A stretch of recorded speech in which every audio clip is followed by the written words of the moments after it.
இவரு நானும் ஒன்னா சேர்ந்து மோட்டார் ஸ்பேர் பார்ட் ஏஜென்சி ஒண்ணு ஆரம்பிக்க போறோம். 10,000 ரூபாய் மூலதனமா போடுறேன். நீ என்ன போடுற? ஒண்ணும் போடலப்பா. ஒண்ணும் போடலன்னா வியாபாரம் சோபிக்காதே. உழைப்பு என்ன தானே? உழைப்பு உனது பணம் ஆவறது. எந்த கணக்குது? நான் ஒர்க்கிங் பார்ட்னர். ஓஹோ, ஆமா, லாபத்துல எப்படி கணக்கு? ஆளுக்கு பாதி. ஆனா எழுத்து மூலமா இதை பத்தி ஒண்ணுமே வேணுங்கிறாருப்பா.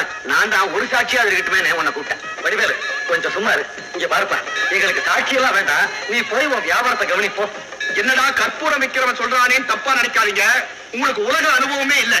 இந்த காலத்துல 50 ரூபாயை கடனா கொடுத்தா 5 தடவை கோர்ட்டு வாசலுக்கு ஏறி இறங்க வேண்டியதா இருக்குது. 1000 கணக்கில் பணத்தை போடுறீங்க. இதுக்கு ஒரு சாட்சி பத்தாது, 9 சாட்சி தேவை. தேங்காய் கடை தேவைராஜா, வெத்தலை கடை வெள்ளச்சாமி, பழகடை பஞ்சாச்சுரம். நிறுத்துப்பா. சாட்சிங்க தப்பா நிறுத்த சொல்றேன். நீ 1 ரூபாய்க்கு கற்பூரம் கொடு.